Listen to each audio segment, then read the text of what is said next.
ಗುರುವಿಗಿರುವ ಸ್ಥಾನ ಅದು ಇರ್ರಿಪ್ಲೇಸಬಲ್ ಕೃಷ್ಣೇಗೌಡ್ರೆ. ಈಗ ಹೌದು, ಕೇರಳದ ಒಂದು ಸ್ಕೂಲ್ನಲ್ಲಿ ಪ್ರತಿ ವರ್ಷದ ಪದ್ಧತಿ ಇತ್ತಂತೆ, ಏನು ಗುರುವಿನ ಪಾದಪೂಜೆ ಮಾಡಿ, ಗೊತ್ತಿಲ್ಲ ನನಗದು ಇವತ್ತು ನನ್ನ ಕನ್ನಡ ಸ್ಕೂಲ್ ಮೇಸ್ಟ್ರು ಬಂದರೆ ನನ್ನ ಕ್ಯಾಬಿನಿಗೆ ಬಂದಿದ್ದರು, ಎದ್ದೋಗಿ ಅಲ್ಲಿಂದ ಕರ್ಕೊಂಡು ಬಂದು ನಾನು ಚೇರ್ ಮೇಲೆ ಕೂಡಿಸಿದೆ.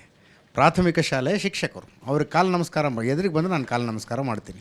ಅನೇಕರಿಗೆ ಅದು ಹುಂಪ್ತಾನೆ ಅನ್ನುತ್ತೆ, ಸ್ಟುಪಿಡಿಟಿ ಅನ್ಸುತ್ತೆ ಅನೇಕರಿಗೆ. ಅದು ಪಾದಪೂಜೆ ಮಾಡೋದರ ವಿರುದ್ಧ ಕೇರಳದಲ್ಲಿ ಒಬ್ಬ ಮೇಷ್ಟ್ರು ಮಾತಾಡಿದರು. ಇಂಥ ಏನು ಢಂಬಾಚಾರ ಮೂಢನಂಬಿಕೆಗಳನ್ನೆಲ್ಲ ಶಾಲೆಯಲ್ಲಿ ಪಾಲಿಸಬಾರದು, ಅದನ್ನು ಅವೈಜ್ಞಾನಿಕವಾದದ್ದು ಅಂದ್ಬಿಟ್ರು.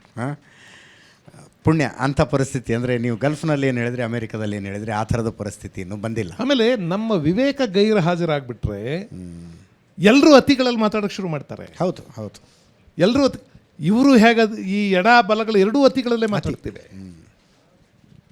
ಅದ್ರ ಬಹಳ ಮುಖ್ಯವಾದದ್ದು ಸ್ವಲ್ಪ ಸೂಕ್ಷ್ಮತೆ ಇಟ್ಟುಕೊಂಡು ಯಾವುದು ಈ ಜಗತ್ತನ್ನು ಸುಸ್ಥಿರಗೊಳಿಸಬಲ್ಲದು, ಯಾವುದು ನಮ್ಮ ಸಮಾಜವನ್ನು ಇನ್ನೂ ಹೆಚ್ಚು ಕಂಫರ್ಟ್ ಮಾಡುತ್ತೆ ಅಂತ ಯೋಚನೆ ಮಾಡೋದು ಬಹಳ ಮುಖ್ಯ ಅಂತ ಅನಿಸುತ್ತೆ ನನಗೆ.